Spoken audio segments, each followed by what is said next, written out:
Bien. Je le répète, soyez attentifs à ne pas prendre trop de temps. Voilà.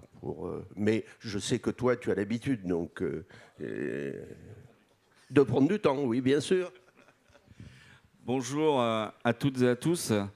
Bien, écoutez, effectivement, il me vient l'honneur d'animer cette table ronde autour du biomimétisme et je vais appeler Alain Renaudin et puis Mathieu Pillet à me rejoindre. Et je crois que nous avons Sandra en ligne. Je la vois sur l'écran. Donc bonjour, bonjour Sandra. Et puis merci d'être avec nous. J'espère qu'on vous entend. Je vais vous laisser dire bonjour, comme ça on va faire un test. Bonjour. C'est bon, ça marche très bien. Parfait. Eh bien écoutez, nous avons 30 minutes pour échanger sur ce beau sujet qui est le biomimétisme. Je vous avoue personnellement que je l'ai découvert il n'y a pas très longtemps. C'est un sujet qui m'a toujours intrigué, d'accord, puisque je pense que moi qui suis convaincu que l'innovation en France, il faut l'accompagner, mais il faut souvent prouver que c'est efficient. Et qu'est-ce que plus que Dame Nature qui, sur plus de 3 milliards d'années, nous a prouvé qu'elle était capable d'innover et d'avoir des belles choses, et que je pense que le biomimétisme vient s'inscrire là-dessus. Donc avant que Alain me frappe de manière non plus virtuelle mais physique, on va tout de suite lancer ces débats. Donc Alain Renaudin, donc, qui s'intéresse au développement durable depuis le congrès de Johannesburg et qui a créé en 2011 New Core Conseil, se passionne du biomimétisme. Et puis comme je vous ai dit tout à l'heure, c'est un sujet que je connaissais très peu, et je me suis rendu compte d'une chose, c'est que j'avais autour de ma table de ronde 3 personnes qui me parlaient de biomimétisme, de bioremédiation, de bioluminescence, et je me suis dit, plutôt que passer pour un ignare seul, je vais plutôt leur demander de nous expliquer en quelques minutes d'abord voilà, ce qu'ils font. Donc Alain, je te donne la parole en premier pour nous parler de biomimétisme. C'est gentil. Donc, premier petit tour entre nous pour une petite contribution rapide. D'abord, merci beaucoup. Je suis ravi d'être là. Merci beaucoup, Myriam, pour l'invitation. On ne s'était pas vu depuis longtemps. Je suis ravi de te retrouver. Merci pour ta fidélité. Très heureux d'être là et merci de m'accueillir dans votre écosystème. Alors, j'aurais envie de dire plein de choses, évidemment, parce que c'est plein de choses à la fois. Mes voisins de table d'hier soir pourraient en témoigner. Je dirais que vous en ferez la définition que vous voulez, mais c'est probablement d'abord une grande claque dans la gueule, une grande leçon d'humilité, de reprendre conscience que nous sommes un parmi une multitude. Donc on n'arrête pas de condamner l'anthropocène, donc il faut arrêter d'avoir des réflexions et des pensées anthropocentrées. Faut prendre conscience qu'on ne peut pas vivre seul sur Terre et que tout ce qui nous entoure a beaucoup de choses à nous apprendre. Pour une raison assez simple, je vous donne un petit point de repère, c'est que nous, espèces évoluées, dites intelligentes, Homo sapiens sapiens, l'homme sage, puisque nous nous sommes auto-désignés, on a à peu près, allez, on va dire 250 000 ans. Sur les 3,8 milliards d'années d'existence de la vie sur Terre. Alors ça a commencé avec des choses microscopiques dans l'eau, des cyanobactéries. Tout n'a pas 3,8 milliards d'années. Hein. Les plus anciens parmi nous ont 500, 600 millions d'années. Les requins, les méduses, c'est déjà pas mal. Donc nous, on a 350 000 ans. Et donc l'idée du biomimétisme, c'est finalement, plutôt que d'être le dernier qui est rentré dans la classe et qui donne des leçons à tout le monde, eh bien, c'est d'écouter un peu les petits camarades, parce que tout ce qui nous entoure, c'est finalement notre équipe, votre équipe de R&D. Moi, je ne connais pas de boîte qui a 3,8 milliards d'années de R&D. On en a une autour de nous, s'appelle la Nature Company, et en plus, elle fait tout ça en open data. Et donc le biomimétisme, c'est une leçon d'humilité, c'est aussi un chemin disruptif d'innovation, pour le dire autrement, et pour exciter un petit peu votre curiosité. Ça crée de la valeur. On va sortir à la rentrée la première étude financière sur les levées de fonds. Rien que sur un premier panel d'un peu plus de 20 startups françaises, on est à un demi-milliard d'euros de levée de fonds. Donc ce n'est pas une pensée poétique de quelques chercheurs académiques. C'est une réalité économique, technologique, industrielle. Des groupes industriels s'y intéressent de plus en plus. Et donc, c'est cette idée que... et je vais terminer dans 30 secondes pour passer la main. C'est cette idée que On vivra mieux, nous, en tant qu'humanité, en tant qu'espèce, si on est davantage capable de tirer des leçons de toutes les espèces autour de nous qui ont réussi à résoudre nos enjeux, nos petits enjeux à nous de résilience. D'une certaine manière, le biomimétisme, c'est une forme de boîte à outils du développement durable. C'est du comment, c'est que des solutions. Sur l'énergie, eh bien, écoutez, la nature n'a pas de problème d'énergie. Elle en produit partout et en consomme très peu. Je développerai tout à l'heure. Merci Alain. Donc, je vais passer maintenant la parole à Mathieu, qui préside le groupe Edafos Holding, qu'il a fondé en 2018. Et puis, il nous a déjà mis en bouche hier au soir, puisqu'il a reçu un prix de 5T, et il développe des solutions de biorémédiation. Donc voilà un autre variable que je te propose de nous expliquer. Oui, bien sûr. Bonjour à tous. Alors la bioremédiation, c'est une application pratique du biomimétisme. Très, très schématiquement, dans bioremédiation, il y a bio, qui veut dire vivant, et puis remédiation, qui veut dire réparation ou dépollution en l'occurrence. Donc lorsqu'on fait de la bioremédiation, on va dépolluer des milieux solides, des sols, ou aqueux, plutôt des eaux, avec du vivant. Très schématiquement, il y a 3 méthodes de bioremédiation qui aujourd'hui existent et sont déployées. La dépollution avec les plantes, on appelle ça la phytoremédiation. La dépollution avec les bactéries, donc on appelle ça simplement la bioremédiation. Et puis la dépollution avec les champignons, et on appelle ça la mycoremédiation. Et nous, on travaille au sein d'Edafos particulièrement sur cette dernière approche de mycoremédiation dans laquelle on utilise des champignons. On pense que cette dernière approche est plus intéressante que les autres parce que les champignons ont un potentiel très particulier pour aller dégrader des éléments extrêmement complexes. Dans la nature, les champignons vont être les grands nettoyeurs. Ce sont les micro-organismes qui vont aller dégrader les molécules qu'aucun autre organisme vivant ne peut dégrader, comme par exemple certains composés du bois, tels que la lignine, qui, sous nos latitudes, ne peut être dégradée que par les champignons. Donc sans champignons, en fait, la nature aujourd'hui n'arrive pas à recycler une partie de ses propres déchets. Donc lorsqu'on utilise des champignons pour faire de la dépollution, on va mettre des champignons en confrontation avec des molécules également très complexes d'origine humaine la plupart du temps, essentiellement des hydrocarbures ou des dérivés d'hydrocarbures, pour laisser les champignons faire un travail de dégradation naturelle qui est par définition très performant parce qu'il ne consomme aucune énergie et parce que le champignon va recycler les polluants en éléments intéressants pour nous, tels que de l'eau ou du carbone stable dans les sols. Merci Mathieu. J'ai eu peur que tu nous livres tous tes secrets tout de suite à ce premier tour de table. Je vais donner la parole maintenant à Sandra, qui est aujourd'hui l'heureuse fondatrice de la start-up Gloway. Je le dis bien comme ça ou pas, Sandra ? Glowy, d'accord. Sandra a été aussi reconnue parmi les 10 meilleurs innovateurs français de moins de 35 ans du fameux IT Technology Review. Et puis en décembre dernier, le ministère de la Culture et de l'Économie l'ont nommé président du tout nouveau Conseil national du design pour conseiller le gouvernement sur la mise en place d'une politique nationale en design pour créer un monde plus durable et désirable. Donc nous sommes très heureux de t'avoir parmi nous en visio. Et puis on voit bien aussi que on n'a pas besoin d'avoir plus de 50 piges pour pouvoir travailler sur ces domaines-là, puisque vous voyez que nous avons 2 personnes, un de 28, c'est ça Mathieu, et 35 ans. Et voilà, c'est aussi ça le monde durable et qui nous donne plein d'espoir. Je te donne la parole, Sandra, pour nous parler de bioluminescence et nous faire, j'ose le faire, un peu la lumière sur cette technologie. Bonjour à tous, merci beaucoup de m'accueillir. Je suis désolée de ne pas être parmi vous, j'ai un petit souci de rentrée scolaire aujourd'hui. Donc, la bioluminescence, qu'est-ce que c'est? C'est pour le coup un phénomène naturel de production de lumière qui existe chez beaucoup d'organismes vivants, qui évoluent depuis des centaines d'années. Beaucoup d'organismes vivants, ça veut dire des organismes terrestres, des lucioles, des vers luisants, et vous la connaissez tous, ce phénomène.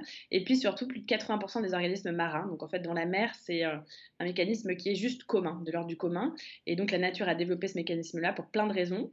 Dans les profondeurs, évidemment, pour se faire voir, mais ça peut être pour chasser, ça peut être pour donc soit attirer une proie, soit se camoufler de ses prédateurs, ça peut être pour se reproduire. Enfin, il y a plein de fonctions biologiques qui sont liées à cette production de lumière. En tout cas, ce sont 2 molécules qui réagissent ensemble et qui permettent de créer un photon. Et donc, le constat que nous, on a fait, c'est de se dire... Aujourd'hui, on vit dans un monde où la lumière est devenue un besoin complètement universel et un vrai facteur de développement économique. On voit bien aujourd'hui tous les sujets que la lumière peut poser, et notamment en ville, puisque c'est notre sujet de prédilection. Et au-delà de ça, la lumière aujourd'hui pose un vrai problème, à la fois sur sa production et sa consommation en termes d'impact environnemental, mais aussi sur l'impact qu'elle a sur la biodiversité. Et donc l'objectif, c'est de se dire, est-ce que la bioluminescence peut pas aider à répondre à cette problématique, notamment dans le paysage urbain. Et donc notre métier aujourd'hui, c'est de développer une matière première bioluminescente qui est faite à base de bactéries marines. Donc on a tout un tas de recettes pour améliorer la production de lumière de ces bactéries sans faire de modification génétique. Et puis ensuite, on vient créer des sortes d'aquariums qui permettent d'accueillir ces bactéries pour en faire notamment une gamme de mobilier urbain. Et donc, c'est un vrai enjeu qui est à la fois évidemment de réduction de l'impact environnemental en utilisant des matières qui sont biosourcées et biodégradables, en utilisant aussi une lumière qui est beaucoup plus belle, beaucoup plus douce, beaucoup plus acceptable et beaucoup moins agressive, que ce soit pour les hommes d'ailleurs ou pour la biodiversité. Et puis l'objectif, c'est aussi de travailler sur le pouvoir qu'a la nature, au-delà de ses pouvoirs technologiques, qui est un pouvoir de l'imaginaire, un pouvoir de bien-être. Il faut savoir que l'homme a besoin de la nature pour se sentir bien. C'est ce qu'on appelle... C'est ce qu'on appelle la biophilie. Et donc, intégrer ce type de lumière, en plus de changer la manière dont on éclaire, ça change aussi le rapport qu'on a à nos objets de consommation d'énergie notamment, puisqu'on parle de vivant, donc on va forcément pas le traiter pareil qu'on traiterait une ampoule. Et en plus de ça, on va pouvoir apporter une part très poétique qui va permettre de créer plus de confort, plus d'attractivité, ce qui est également essentiel, puisque quand on parle de développement durable, il ne faut pas aussi oublier de parler de désirabilité, parce que sans la désirabilité, la solution n'est pas acceptée, et si elle n'est pas acceptée, elle n'est pas massivement déployée. Et si elle n'est pas massivement déployée, on n'a pas d'impact. Ok, ben merci beaucoup pour cette réponse. Donc maintenant que nous sommes des sachants de ces problèmes, ou en tous les cas un peu moins non sachants, je vous propose de passer à une deuxième étape de cette table qui est de dire, mais ok, maintenant qu'on le sait, c'est quoi exactement, et donnez-nous des exemples pour nous convaincre continuer de nous convaincre ou finaliser de nous convaincre, en tous les cas, sur l'efficacité et la nécessité de suivre tous vos travaux. Alain ? Alors, il y a plein d'exemples, donc je vais le faire un peu en rafale, et je renvoie les uns les autres. Il y a beaucoup de choses publiées, beaucoup de publications scientifiques, et puis de plus en plus de cas avérés. C'est toute la dynamique en cours depuis quelques années. On passe vraiment de l'académique à l'applicatif depuis quelques années. D'abord, une approche et une illustration un tout petit peu conceptuelle. Après, je donnerai des choses extrêmement concrètes, et je vais faire très court. L'intervention précédente sur le photovoltaïque m'y a refait penser. Quand je disais tout à l'heure, la nature produit de l'énergie partout et en consomme peu. Elle en produit partout et de façon délocalisée et partagée. Vous prenez un platane de bonne taille, c'est à peu près 500 000, 600 000, 700 000 feuilles. C'est-à-dire 600 000 unités de production d'énergie. Je me mets au défi de les compter. Il n'y a qu'un énergumène qui a essayé de les compter, et c'est celui qui vous parle. Donc c'est à peu près ça. C'est-à-dire que c'est un arbre d'une bonne taille, adulte, c'est plusieurs centaines de milliers de feuilles, donc d'unités de production d'énergie. C'est-à-dire que l'arbre, il n'a pas en haut, à la canopée, une énorme feuille qui est sa centrale de production de photosynthèse. Tout comme le massif forestier, il n'a pas un énorme arbre au milieu, qui est l'arbre qui fait la photosynthèse pour tout le monde. Donc l'arbre, il produit de l'énergie de façon, et c'est vrai pour la nature de manière générale, il produit de l'énergie de façon décentralisée, atomisée. Cette énergie, elle est locale, effectivement. Il n'est pas câblé sur 3000 bornes pour importer de l'énergie de je ne sais où. Ça, c'est un des grands principes du vivant. On se ressource localement. C'est pour ça que j'ai bien aimé l'intervention de Donald hier. Très bel exemple d'énergie et de consommation localisée. Dans le vivant, on se source localement, on s'approvisionne localement, on se reproduit localement, on se nourrit localement, dans la très grande majorité des cas, ce qui fait que quand vous dépendez de votre biotope, vous prenez soin de votre biotope. Et si demain on ne peut plus consommer de moutarde parce qu'elle ne vient pas de Maille mais du Canada, on ne consommera plus de moutarde. La belle affaire. C'est pas grave. Le vivant consomme ce que son biotope de proximité est capable de lui fournir. Point à la ligne. Et il se met en capacité à renouveler ce biotope et à faire en sorte que ce biotope se porte bien. Si mon biotope se porte bien, je me porte bien. Et donc cette énergie dans le vivant, elle est atomisée, décentralisée, démultipliée, elle est locale, elle est partagée parce que le mycélium qui est à la racine de l'arbre Lui, il n'a pas accès à la lumière, mais il apporte des nutriments et de l'eau. Et le lien se fait avec les champignons mycorhiziens, c'est le stock exchange. Je t'apporte de l'eau et des nutriments, et en échange, tu me donnes le glucose issu du produit de la photosynthèse. Et cet écosystème fonctionne très bien. Tout le monde y gagne. Et à l'automne, cette centrale de production d'énergie devient une feuille morte qui tombe et qui devient un nutriment. C'est-à-dire que le vivant est capable de manger ces centrales de production d'énergie. Ce qui est quand même pas mal. Et en faisant ça, il fait deux choses à la fois, et je voudrais vous inviter à réfléchir à ça, si vous voulez bien. Pardon, je suis un petit peu... peut-être des propos un peu iconoclastes, mais il ne produit pas que de l'énergie, le vivant, en faisant ça. C'est-à-dire que le vivant, en produisant de l'énergie, en se développant, il produit de la biomasse. Il grandit. L'arbre grandit. Et donc, j'invite tous les producteurs d'énergie à ne pas produire que de l'énergie, mais à produire aussi de la biodiversité. Tout comme l'agriculture doit arrêter de ne produire que des denrées alimentaires. L'agriculture doit produire de la biodiversité. La biodiversité, c'est l'énergie de la planète. C'est la vie, l'énergie.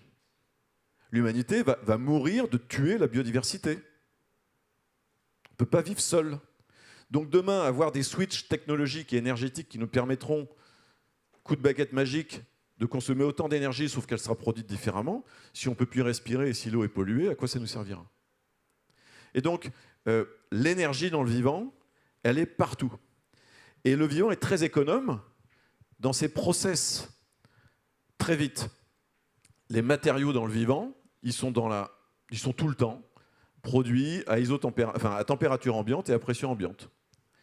Les diatomées, qui sont des micro-organismes marins magnifiques, CF, travaux de Jacques Livage au Collège de France, magnifiques travaux, produisent une coque de verre à partir de la silice qui est dissoute dans l'eau, en milieu aqueux, à température ambiante et à pression ambiante. Nous, dans tous les cas, la plupart des cas probablement, on produit de la matière avec beaucoup de pression et beaucoup d'énergie. Nous-mêmes, nous sommes de la matière. Nos structures osseuses inspirent beaucoup les industriels, les architectes, etc., les designers. C'est de la croissance organique, c'est des matériaux qui poussent. Il y a même une boîte américaine qui s'appelle Biomaçon qui fait pousser des briques. D'accord ? Regardez ça, c'est intéressant, à partir des principes de précipitation du bicarbonate de calcium, etc. Enfin bref, vous prenez des récifs coralliens, c'est des matériaux qui poussent. Et donc nos structures osseuses, c'est des matériaux qui sont fabriqués sans au fourneau à 1500 degrés, et qui sont des matériaux très économes en quantité de matière. Il y a plus d'air que de matière, et la densité de matière est variable selon l'endroit où on se trouve. Donc il y a des gens, chez Airbus avec Autodesk par exemple, en additive printing, par exemple, il y a aussi des architectes, Michael Pollan en Angleterre, qui pensent les matériaux à la façon des structures osseuses ou d'autres, les structures osseuses des oiseaux, des albatros, ou tout un tas de beaux organismes comme ça. Et donc, moins vous consommez de matériaux pour produire ce que vous avez à produire, évidemment, plus vous allez économiser de l'énergie sur les process. Prophecy, qui est une start-up française qui vient de lever à peu près 80-90 millions d'euros, qui travaille avec le MIT, ils ont développé un capteur, une caméra inspirée de la rétine humaine. Je donne deux exemples inspirés de l'homme pour montrer que l'homme n'est pas que mauvais.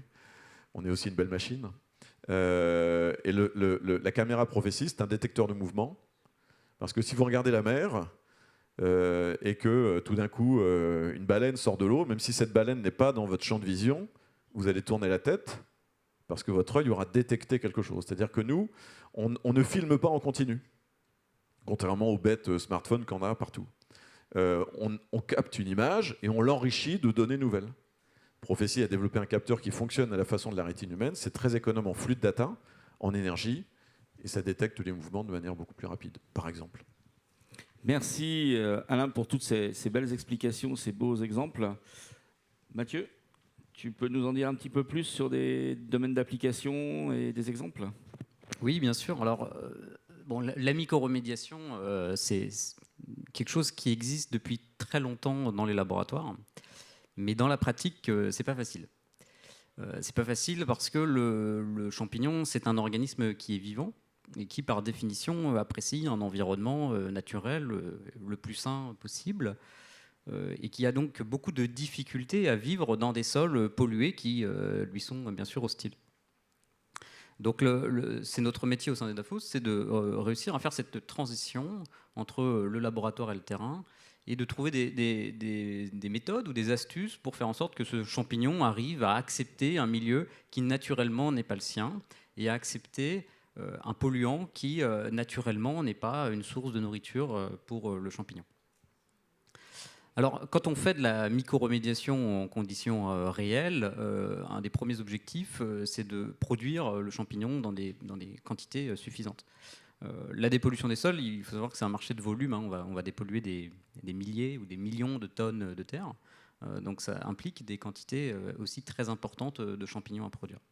Donc ici, il y a finalement un premier défi qui est de dire comment est-ce qu'on arrive à produire de telles quantités de champignons dépollueurs avec des modèles aujourd'hui de production qui sont essentiellement agricoles. Donc on a une transition à faire d'un modèle très agricole à un modèle plus industriel. Un deuxième enjeu, ça va être de transporter le champignon, parce que le champignon, étant donné qu'il est vivant, il est périssable. Donc ça va être difficile de le transporter dans des bonnes conditions, sans le congeler, sans consommer trop d'énergie, à des coûts raisonnables, etc. Donc nous, au sein d'Edafos, on a travaillé sur des méthodologies de stockage de champignons. On les encapsule, donc on les fige dans des capsules qui sont faites à base d'algues, qui sont donc biodégradables et qui permettent de transporter, de stocker le champignon dans de très bonnes conditions. Donc quand on fait une opération de mycoremédiation, aujourd'hui, on fabrique d'abord nos champignons, on les met dans nos capsules et ensuite on les inocule, c'est-à-dire qu'on les mélange dans des sols ou des matrices polluées diverses pour que le champignon puisse croître. Une fois que le champignon est à sa place, il va naturellement pousser et il va aller chercher par lui-même, c'est aussi sa grande force, c'est qu'il est très mobile, le champignon. Il va aller chercher par lui-même sa nourriture, donc il va aller chercher le polluant pour croître et assurer sa survie. Donc aujourd'hui, nous, on est en phase de transition entre le laboratoire et puis, on va dire, un scale-up industriel. Donc on a déjà réussi à dépolluer quelques milliers de tonnes de terre. Quand même. On est dans une phase on va dire assez concrète. Et si vous voulez, l'objectif, c'est de faire ça dans un délai qui est suffisamment court. C'est vraiment l'enjeu de la dépollution aujourd'hui, c'est que les méthodes qui existent sont quasi immédiates. En fait, on va mettre les sols dans des décharges, donc c'est de l'enfouissement définitif, c'est immédiat. Ou alors on va brûler les polluants dans le sol. Ça consomme de l'énergie dans des quantités assez folles. Et donc le vrai défi de la mycoremédiation, outre la survie et l'efficacité des champignons, ça va être de faire ça dans des temps suffisamment courts. Et nous, sur nos dernières opérations, on a réussi à faire des opérations de dépollution entre 3 semaines à 6 mois pour les opérations les plus complexes. Merci beaucoup pour ces exemples. Sandra, sur la bioluminescence, quelques aussi exemples et cas d'application que tu pourrais nous évoquer? Oui. Alors, sur la bioluminescence, le sujet est vaste parce qu'en fait, le sujet de la lumière, il est très transversal. Il est dans toutes les industries pour beaucoup d'usages différents. Et ce qui est intéressant de se rendre compte, c'est qu'aujourd'hui, la solution qui est finalement la solution qui est utilisée partout, puisque c'est une des seules solutions qu'on a, c'est une solution technique pour répondre à plein d'usages différents. Et je prends l'exemple dans le paysage urbain, quand on remplace petit à petit les ampoules à incandescence par la LED, alors on consomme beaucoup moins d'énergie, ça c'est sûr. En revanche, typiquement, les intensités des LED sont très très largement supérieures à celles des ampoules à incandescence. Elles sont moins chères et donc l'être humain que nous sommes va en mettre plus et va en plus de ça remplacer ses sources d'éclairage et donc la pollution lumineuse, donc l'impact sur la biodiversité a été multiplié par 5 ces 10 dernières années. Donc ça, c'est important de le comprendre.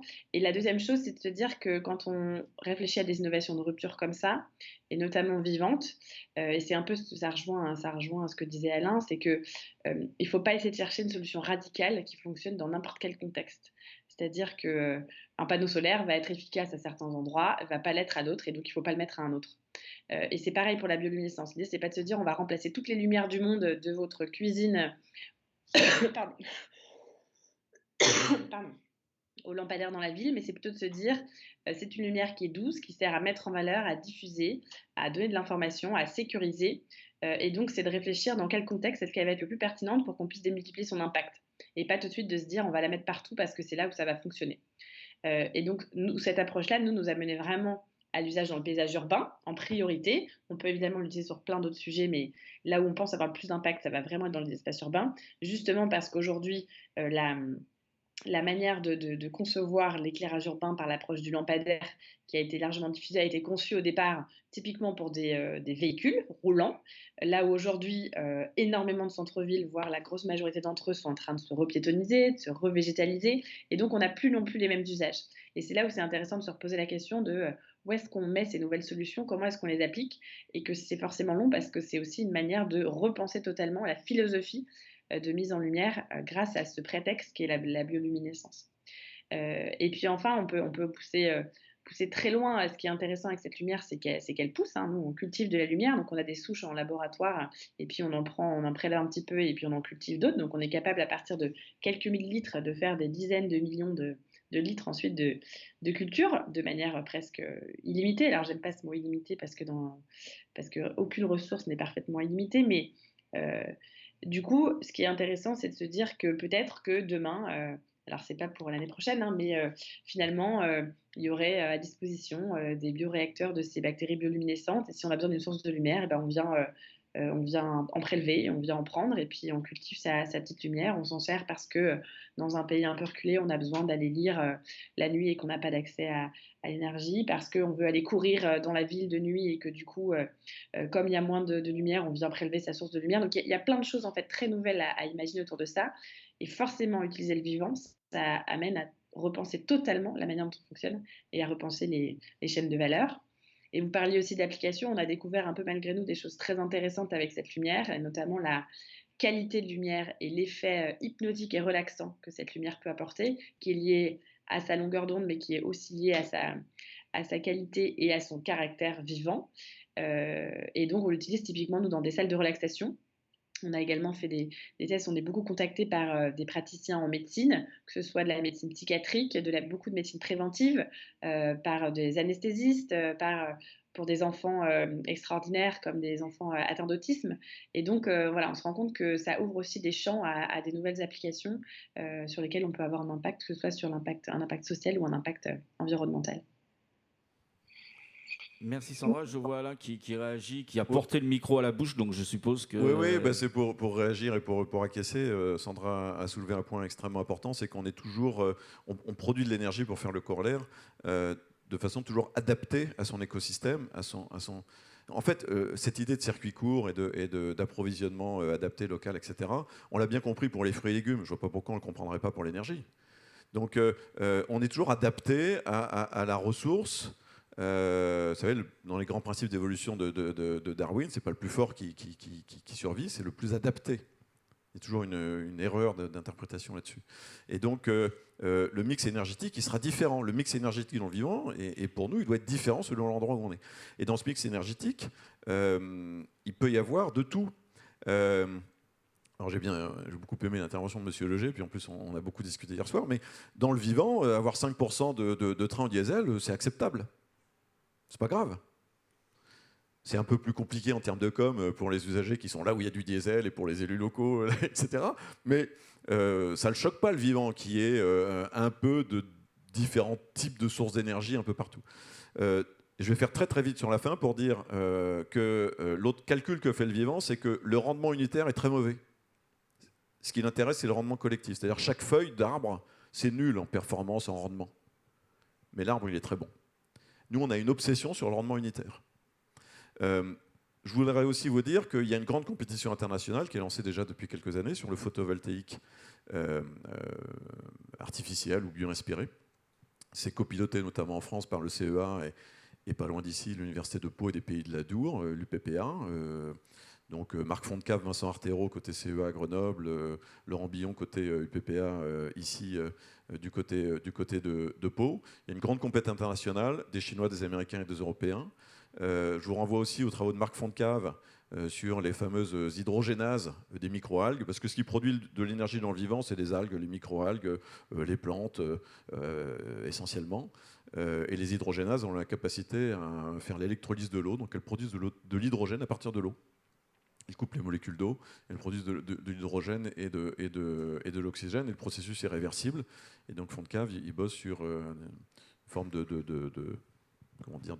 catalyseurs bio-inspirés. Pour vous dire aussi que souvent lié à la production d'énergie, il y a du stockage, il y a une problématique de stockage. Le vivant est assez champion du monde aussi en matière de stockage. Demain, on va stocker de la data sur de l'ADN. C'est déjà lancé. Et vous pouvez, sur un brin d'ADN, stocker toutes les vidéos de YouTube. Voilà, on en parlera à Biomime Expo dans quelques temps. Et dernier exemple, la clim, c'est la bombe énergétique de demain. Parce que demain, on consommera peut-être plus d'énergie pour se refroidir que pour se chauffer.